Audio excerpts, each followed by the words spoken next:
Okay, I am Mary Maudsley Scruggs, and you are Josie Blosser. And we are in Are You in Session? You're supposed to say it with me. In session. Let's try it again. Ready? 1, 2, 3. Are you in session? I don't know why we said it like that. Okay. Hi. Welcome back, everyone. Just so we can get our credentials out of the way in case you forgot since the last time. We do have them. We do have them. We worked hard for them. We're both licensed marriage and family therapists here in the state of Oklahoma. And we work at Family Solutions. Yeah. So, Mary, what are we going to talk about today? Today, we are talking about words that are pretty trendy or popular and possibly overused relating to mental health. ADHD just got me and reminded me that we were going to talk about how we are cuddled up. I was actually just thinking that. Okay. Just so you know, we're both freezing cold and have blankets on us, so we're really cuddled up today. My OCD made me feel like we had to tell people that. Oh, yeah. I like how you're throwing in all these words. So what, Josie, would you say is your hope for our talk today? What would you like people to get from this? I think my hope, or what I want people to get from this, is that as mental health has become more acceptable and talked about, it also has created this like a paradigm of trendiness where people are using mental health related words or even diagnoses, but they aren't always using them correctly. And so again, I think I'm always going to advocate for and be happy with people talking about mental health. But there has been a downside to it of the trendiness of it. And as a clinician, how I hear some things and it's like hearing nails on a chalkboard because I'm like, oh, it's being used incorrectly. Yeah, ditto. Like, it's exciting to see, and I think we've talked about this in past episodes before, like, it's exciting to see this shift of mental health is talked about, it's embraced, people go to therapy even if, like, the sky isn't falling. They're just like, I could work on some things. Right. Like, I think before there's been a lot of stigma around it. And so it's exciting that it's talked about and embraced and there's a lot of knowledge around it. But as actual mental health professionals, sometimes we find ourselves being like, wait a second, let's come back here a little bit and see, and it's not all as we think it is. It's not all what this word means. Right. I think that's probably the rub for most professionals is we have worked really hard to understand what these words mean and how when we use these words, it means exactly this or close to this. And society now has taken these words and been like, this happened to me, or I'm this, or someone in my family member is that. And it's misleading and it's sometimes just not true. And I mean, I guess that's also just how language develops, right? Like there's words that we use now that we don't know where it comes from. And then you find out sometimes and you're like, ooh, kind of weird that we use that word. I think about, I don't know if you ever took this class in college and undergrad, but the developmental disabilities class and talking about like person first language and why we don't use words like mongoloid or retard or things like that because it's offensive for one, but also if I were to call you one of those words, that would be totally inaccurate because that's not who you are, and those at some point were diagnosable words. Yeah, they were professional words at one point, and then they became cruel words, words that people used to like put other people down. And so I think it's kind of off the same vein that this is happening to the mental health words we're going to talk about today. I hadn't thought about that comparison, but I could see that. Okay, so should we go ahead and get into it, or was there anything else about this topic in general you wanted to talk about? I mean, I would just say like trigger warning. Which are important because the word triggered is supposed to be an indication of something may bring you back to a time of trauma. So it's mostly related to PTSD, right? This event triggered me and it brought me back to war. It brought me back to my abusive relationship with my mom. A moment in time that is traumatic. Right. That your brain is going to take you back to that place and try to convince you that your physical body is no longer safe. And so you might start to experience these like visceral responses because your brain has convinced you that you are no longer in the safe space because you are triggered. You are triggered. But how do we hear it now in the context of just being a person in the year of 2024? I think a lot of times, the times I hear it the most that I'm like, I don't know that that's exactly how the word's meant to be, is when someone's just saying that upset me. That hurt my feelings. It's often I was that triggered. Yeah, I would agree with that. It's I felt a little bit of discomfort, distress. Yeah. But realistically, again, if we go back to the origin of what like a trigger warning meant or being triggered meant, it pales in comparison to what, someone who may be a war veteran when they are triggered, what that actually means. I remember having a conversation when we were in grad school about trigger warnings, and this I might go down a rabbit hole. That's okay, because of my actual ADHD. So reel me in if you need to. But trigger warnings are meant to be like, hey, this movie has violent things or whatever that could definitely be triggering for a lot of people. And I think trigger warnings are great for that, especially with how much media we do consume. So there's constantly stuff on our phones, and like the news just automatically, if I go on Facebook, the first thing that pops up is always KOCO. And I'm like, I read the headline, I'm like, oh my gosh, like I did not need to read that yet. It's Monday morning at 8 a.m. I don't too much. Anyway, but as mental health professionals, we really want people to feel like they can handle pain in life. It's not to take away pain. Yes. Pain's going to always be there. You will not always get to have a trigger warning. So our job is to help you figure out how can you be okay even when there's things that are hard and painful and you didn't necessarily have a trigger warning with it. Well, and if you'll allow me to dive down my own little rabbit hole, I think that's where, and we've talked about, and I think I'm going to be very cautious and probably not say the thing that I want to say. But for people to be able to handle the pain, they confuse that moment of discomfort and distress for some other big mental health diagnosis. Yeah. Like they will sit there and say like, oh my gosh, I'm dealing with da da da da da. And it's like, no, you're just in a moment of discomfort. You had a normal human response. Like before I get up, and I'm going to probably stick my foot in my mouth here. Before I get up and give a public presentation, I'm going to be sweaty. I'm going to have some shortness of breath. I'm going to be a little bit shaky. My body is going to tell me it's starting to kick in my fight or flight response because I'm just anxious about this moment. However, that does not mean I have anxiety. I am just feeling anxious, appropriately so, given that most people do not like public speaking.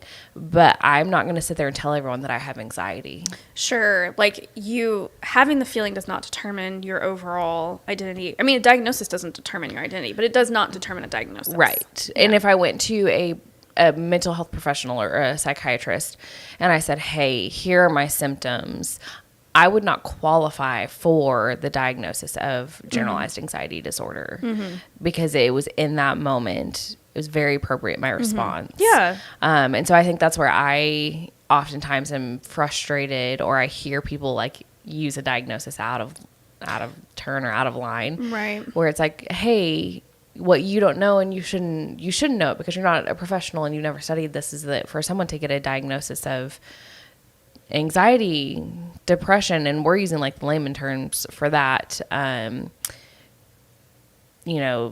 schizophrenia, borderline personality disorder, bipolar, there are criteria that have to be met. And it's not just have you exhibited these symptoms once or twice. It's here's the list of criteria, the symptoms, and how long you have to have had them. But we are in a world where people are happy to slap a label on something and call it that, and then try to either make that someone's identity or their own. And it's like, hey, no, you're just experiencing a moment where you're being human, and that's okay. And maybe that's something that I'm like, I don't want to continue going down the rabbit hole necessarily, but that would be a good topic for discussion sometime, is just like, what is the point of a diagnosis? What does it do for you? Unless we have talked about it before. I don't think we have. Okay. Well, let's keep that in mind next month. I mean, yeah, I would say quick summary diagnosis is to help you recognize just information, and then you do with it what you will. Like, I got diagnosed with ADHD, but it didn't necessarily mean I had to take medication. Right. I just at least knew, oh, this is something that I deal with. Right. Okay, reel us out. Add to that real quick. Yeah. Nope. So I meant to go through this whole list of words. Can I do that real quick? Yeah, absolutely. So this was just from, we were like, let's Google some words that are, and I think I literally Googled overused mental health words. And this is just the first list that came up. And we were like, yeah, agree. And maybe added one or two. So the list includes triggered, which we just talked about, toxic, narcissism, trauma, boundaries, gaslighting, manic, OCD, ADHD, insanity, paranoia, psychopath, and schizophrenia. And we probably won't go through all of them today, but no, I would say, so we've talked about triggered and how that is overused and oftentimes used incorrectly. I think trauma is another one, which again, it pairs nicely with triggered. And it's just another one, like, what do you consider trauma? That is a huge wide spectrum. I don't think that someone has to have been physically, sexually assaulted or abused. I don't think someone has to be a World War II veteran to have trauma. I think it can be something like you were in an area where there was a gunshot and you heard it and you experienced the crowd running around you. I think that could be trauma. And we have little T traumas and big T traumas that we like to talk about, right? So it's like, there's hard things that happen in my life that I'm like, I'm okay. It was like, it's impactful. Right. But not every hard thing has to be a trauma. Exactly. Yeah. So, how do you often see the word trauma be overused? Did we even describe what trauma is? Did we start there? I don't know that we did. Okay, so trauma is, and this is maybe not the most technical way of putting it, but a memory that can pop up for you in the times you least expect it, continues to impact decision-making, ability to function daily.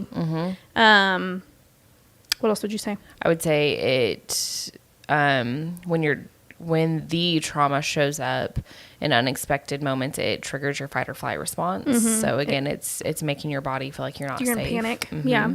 And then I just use the other T word, triggered, right there. Well, because it was appropriate. Yeah, so I think it's, it's something that's stored in your brain. It is a difficult and hard experience. And so it elicits a response that is appropriate for that experience, even if the setting is not that. Yeah. And, can you explain what big T trauma and little T trauma When I think of big T traumas, it's like those extreme things like you're in a car accident, maybe a year and more. Little T traumas can be like you were in a fender bender. Yeah. I feel like that's kind of a good way of putting it, right? Yeah, big T trauma is like cars totaled. Little T trauma is you had to go to the hospital. Is bumper. Yeah. I don't know why and so maybe both scenarios make you a little bit cautious to drive, but one might be like, I can no longer, like, I feel like I can't drive ever again, or I can't even look at cars. The other one is just like, I actually check my rearview mirror when I try to make a turn. Right. The first time I got in the car after my little fender bender, I was like, oh gosh, am I going to get hit again? But then I kept driving and that feeling went away. And that makes sense, right? It's a little bit more rational. But the big T is often like, that was a hard thing that happened to you. That was a big thing. It doesn't mean it's going to happen again. Right. And that's something we're often having to talk with clients about. It's like, this happened to you. But, right. And I think maybe really it's not that people are fan question. Oh, okay. Yeah, we'll have to add that. Okay. We have a question from a fan, and if it's Josh, hello, Josh. What about the word addict? Wait, let's go back to it in a second. Okay, we'll come back to it. Josh, we've got it. I think people oftentimes are making their little T traumas their big T traumas. So I had a sports coach yell at me really harshly and single me out. Is my perspective. I got yelled at by my coach. Well, now that is my big T trauma, and I'm never going to play that sport again, and I don't want to speak to that person. When it's like, yeah, it wasn't fun. It was probably humiliating. But you can be resilient, and also with time have some context to understand, like, your coach was frustrated, not with just you, but everyone, and their response was poor.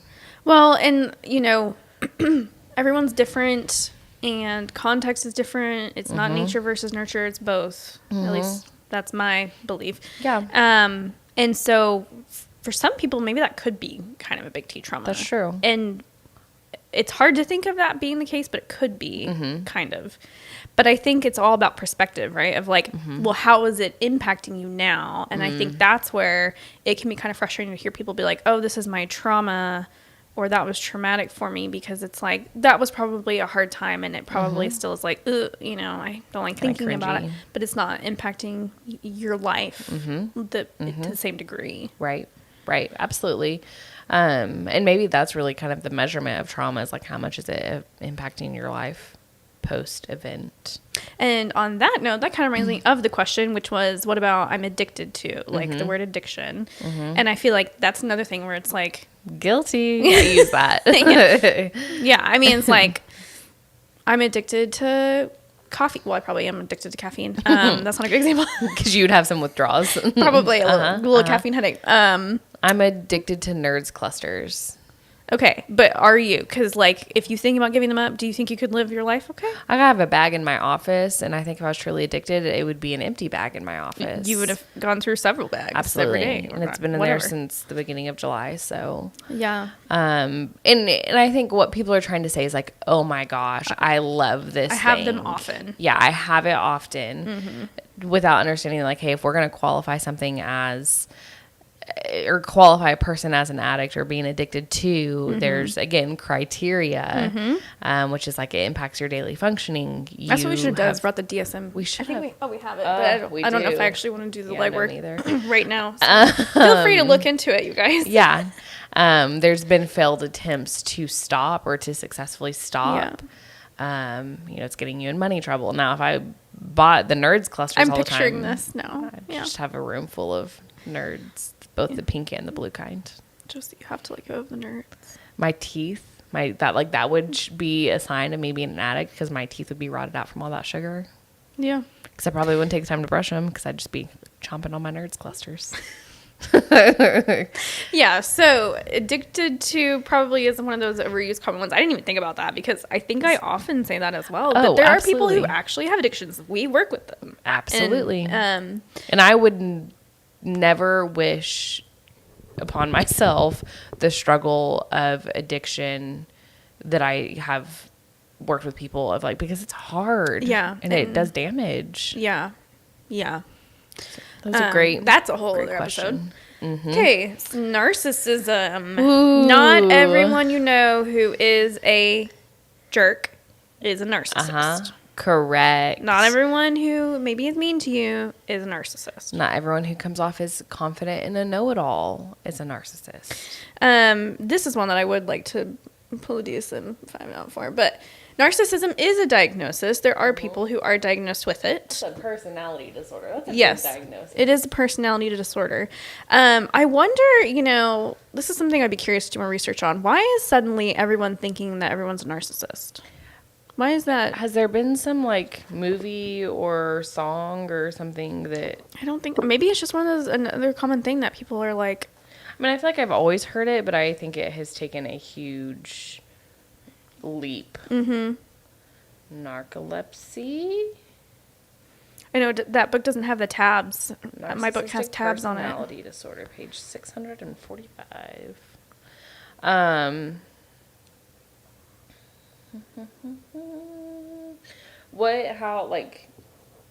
When you hear people, I think most people do not claim to be a narcissist. I think they often I would say give. There is no research to back this for me, but when I guess the percentage of my clients who say so-and-so I think is a narcissist, I would say like 50%. Like, it's a good amount. It's accurate? No, not accurate, that they just say that. Uh-huh. What would you say? Yeah, I would agree. I think family members and spouses often get label each other. Yeah. And we are never going to diagnose someone who's not in the room with us. Why is that? Because that is unethical. They're not there with us. We do not have the full picture. So we can't diagnose even when we diagnose our clients, we're always hesitant to give any sort of label. I almost feel very cautious in reading this because I think some people can still be like, no, that is the person that I'm talking about.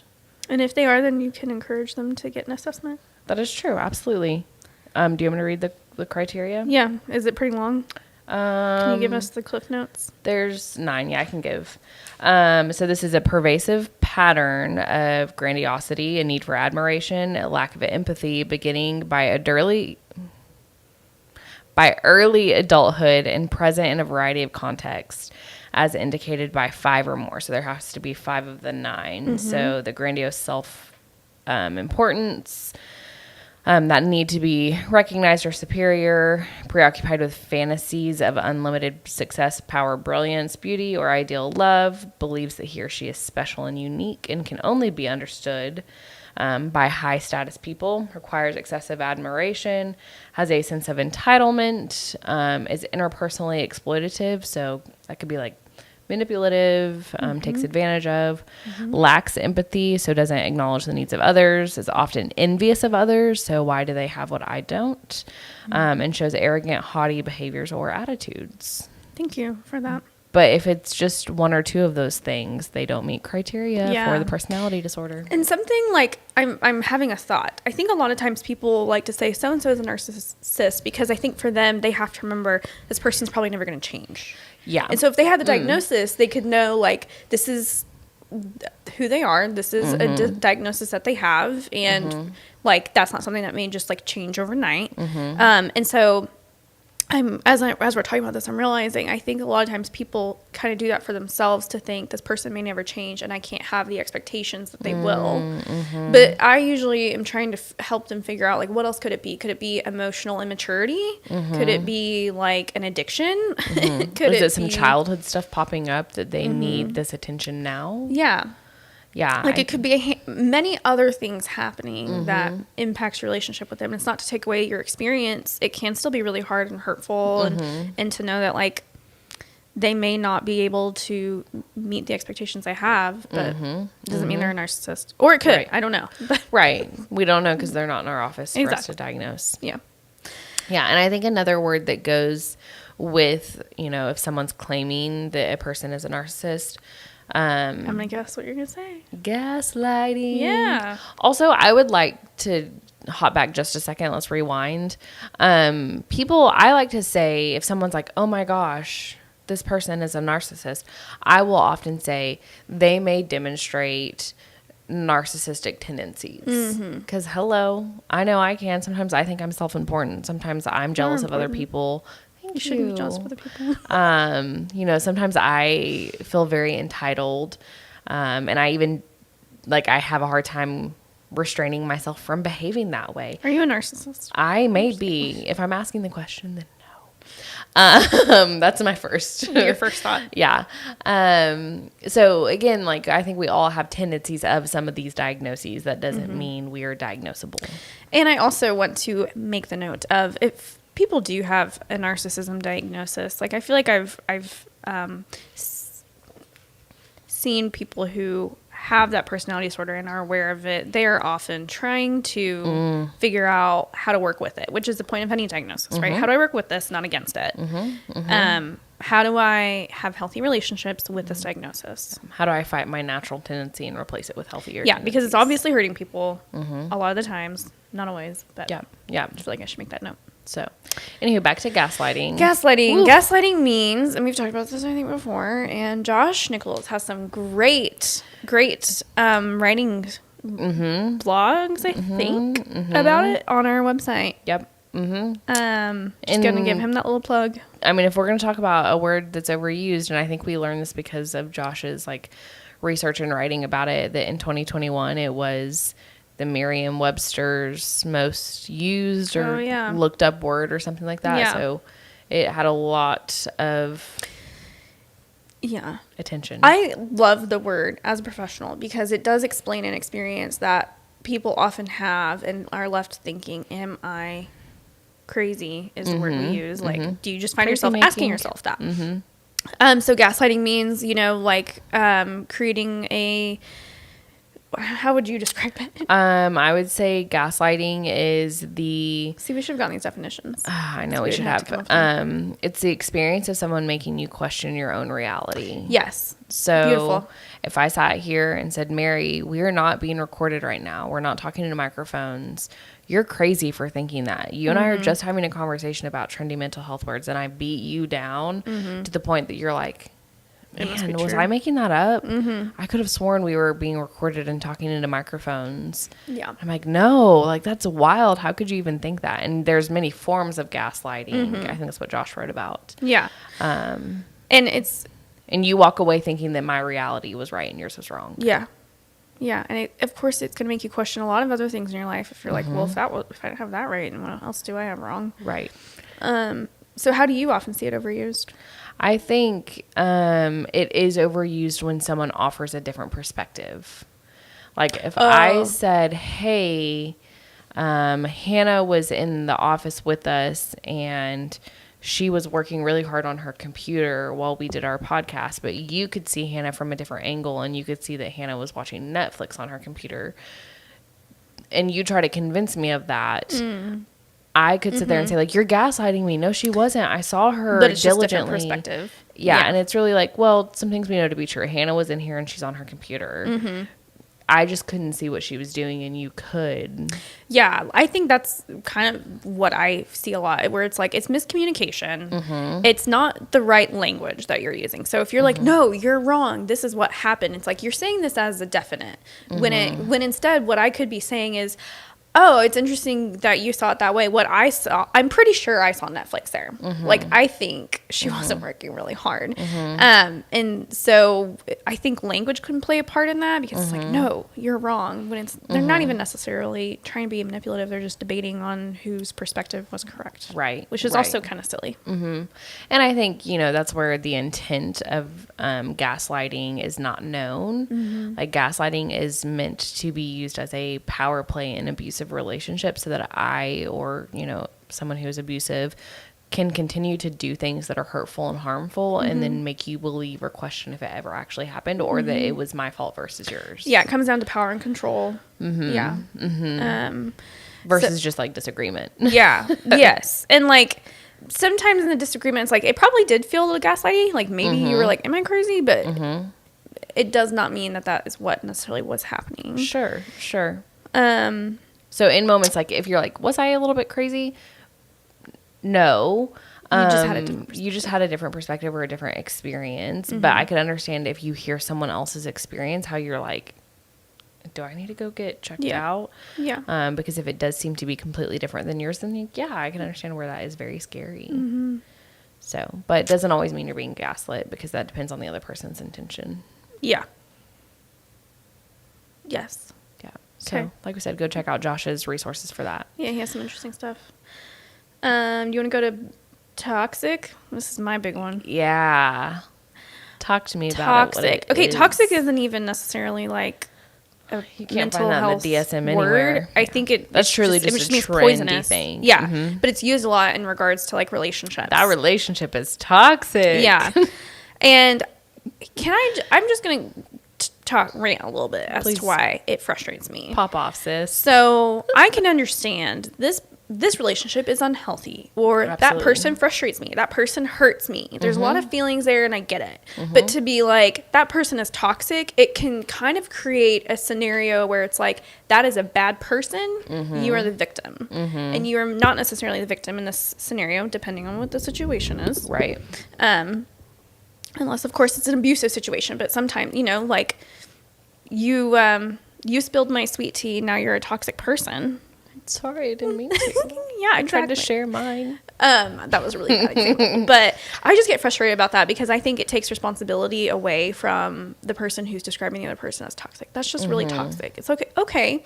But what are you doing in this situation? Well, I think if we were like, let's go into a medical professional setting. And honestly, even in our setting, if I hear something is toxic, which means poisonous, which means harmful, if not deadly to the body, then I'm going to be begging and urging and safety planning you out of that situation. So if your partner or your family member is truly toxic, then you probably need to get out of the situation. And if it's not that, then you could say like our relationship dynamic is really unhealthy. Yeah, and if it's abusive, it's abusive. And so it's like it's maybe too vague sometimes too, because like, well, what do you mean by toxic? Like, are you feeling abused? Are you just frustrated with this person? Are you honestly just not attracted to them anymore? Right. I don't know. Now, if someone, let's say if someone's a gossip, they're constantly looking for information to spread that is kind of unverified. They're happy to slander people or spread rumors. Then like maybe they have I think that's a context it'd be used. Like they have a toxic personality. Maybe. See, I just don't like the word at all. I would agree. I'm not going to label someone as that. I'm going to call them a gossip and say I don't like to spend time with them because they're pumping me for information. Yeah, this person has shown me from a pattern of behavior that I cannot trust them. And that, me describing that, I have not labeled them. I have just said, they've shown me these things. This is the evidence that I hold true to say, I don't want to be around that person. Other people might, and they're okay with it. Right. But if I'm just like, they're toxic, it can like make other people instantly like, ooh. Right. Because like, let's say I like gossip and I like to talk to people and spread rumors and da-da-da-da-da.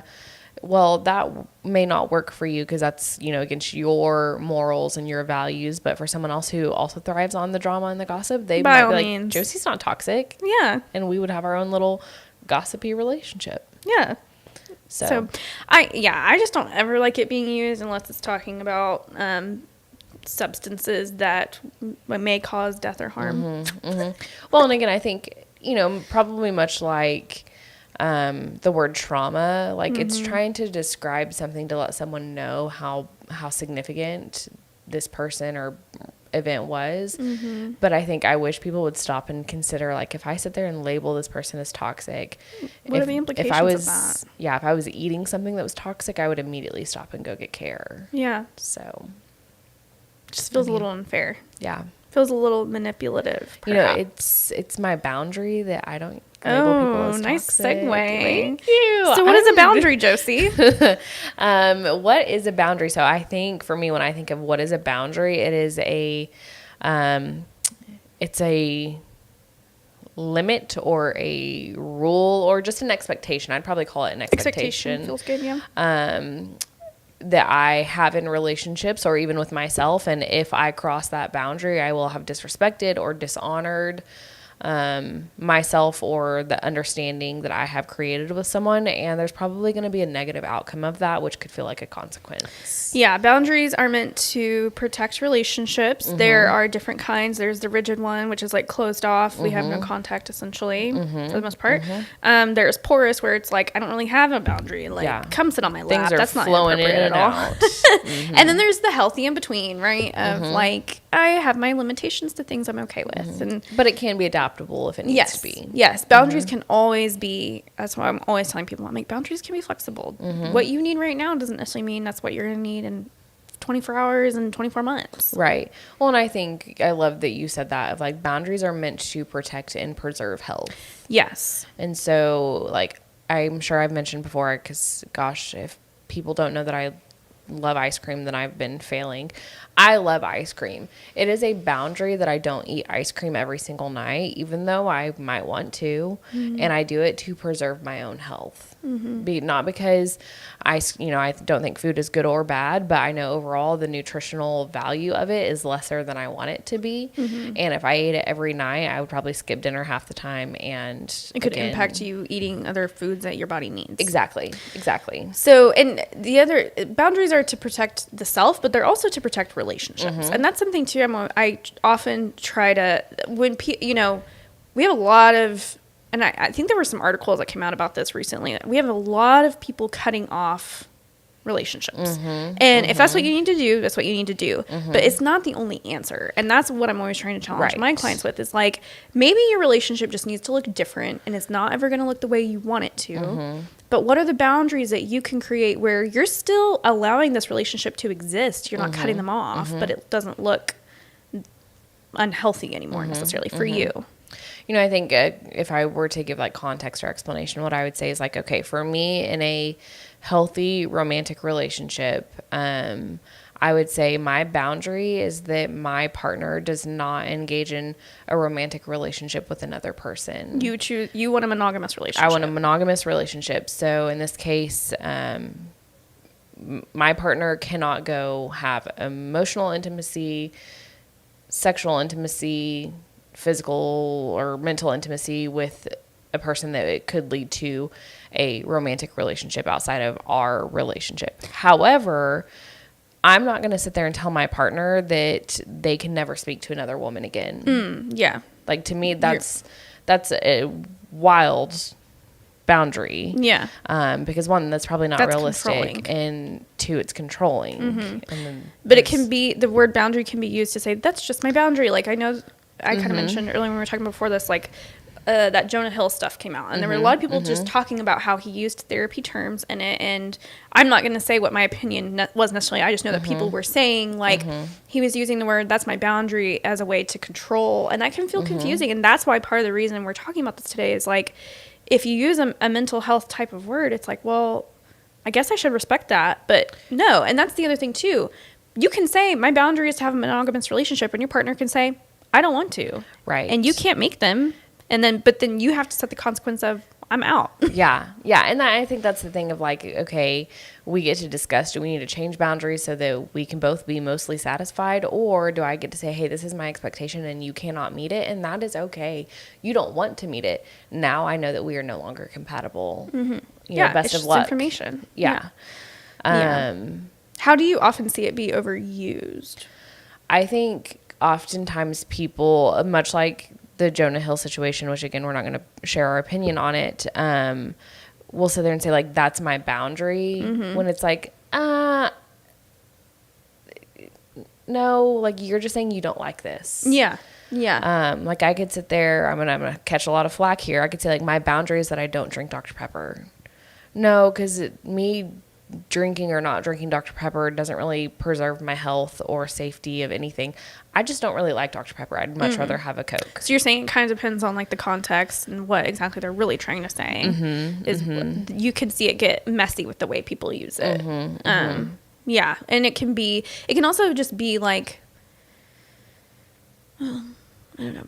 Boundaries are kind of a confusing one because they are different for each person, but it's just, I feel like ultimately I want people to recognize that you can always set this boundary, but one, you want to make it realistic. Otherwise people aren't going to really respect it. And two, you can't make people follow it. Right. Like if it's important to you and someone doesn't respect it, then it's up to you to be like, okay, well then this is what I have to do if my boundary is not respected.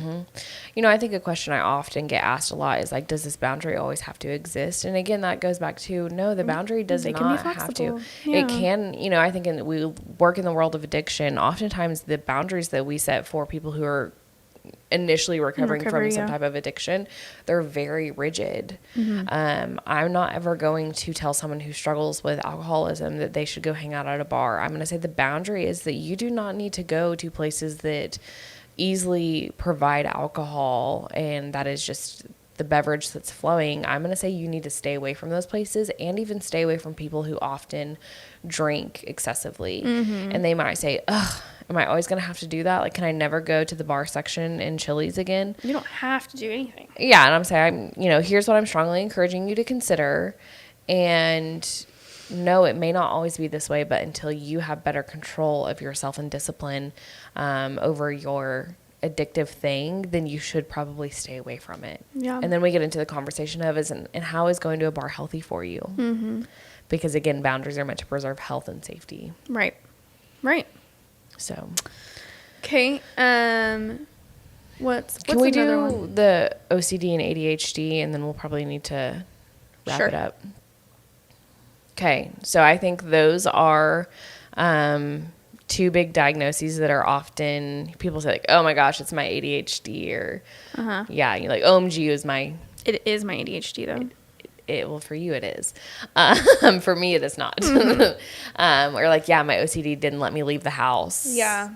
when it's like, no, you knew you had baked a brownie and you needed to go. You didn't think you turned off the oven. You needed to go double check. Yeah. OCD and ADHD don't always look how we think. And they're really talked about a lot, like especially on TikTok, especially ADHD. And we probably do have a lot more ADHD diagnosis for several reasons. Technology. Yeah. The list can go on and we can talk all day about why that's probably more prevalent. But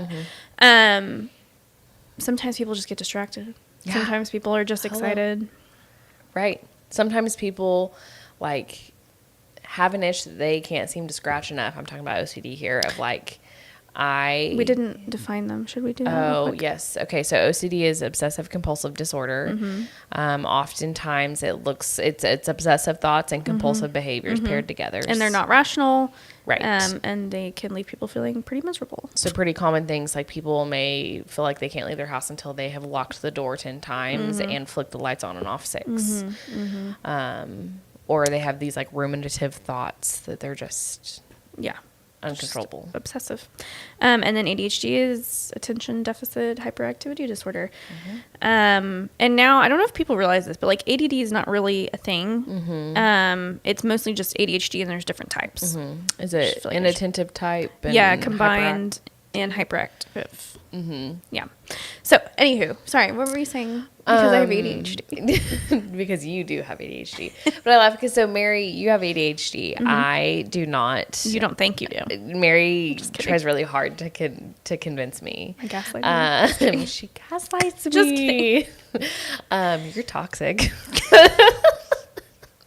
Anywho, but oftentimes what Mary and I see and experience is Mary does have ADHD and she will like go on a rabbit trail. But the thing that I hear you talk about a lot that tells me like I just get distracted and you have ADHD is you'll be like, gosh, it was just my intrusive thought. And like you have to pursue it. Like it's like it comes out of your body. You can't not do the thing. Where for me, it's like, no, I just get distracted and I eventually will circle back to whatever it was, or I won't, and it's fine. But I don't feel pressure one way or the other.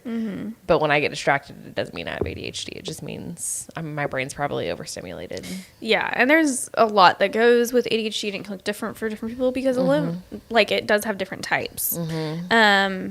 So I don't really know what else to comment on that other than just like it's very much so talked about on TikTok, and I think everyone's trying to diagnose themselves. And I think there are a lot of people who have been undiagnosed, especially women. They've been underdiagnosed for a long time. I think OCD, oftentimes people think that like because they have a type A personality. Because you like things clean. You like things clean. You like things organized. I love my shirts, dresses, pants, whatever, hung up a certain direction and way. Now, if you went and looked in my closet, you'd be like, no, you don't. But in theory, I do. When I hang up clothes, I hang them up in like a routine way. That doesn't mean I have OCD. I just have a routine and I have a pattern in a way that I like things done. Yeah. And OCD doesn't even necessarily mean like if someone has a clean house. Like the things that are compulsive for them may not have anything to do with cleaning. Right, absolutely. Again, like locking the door or, flipping the lights on and off. And oftentimes I think people who really struggle with OCD or have it and struggle with it, the other areas of their life can be totally neglected. Yeah. Because whatever the thing, whatever that obsessive compulsive thing is, means they are taking up so much time on that and can't focus on other things. Yeah. Is there anything else you want to comment on those two? Nope.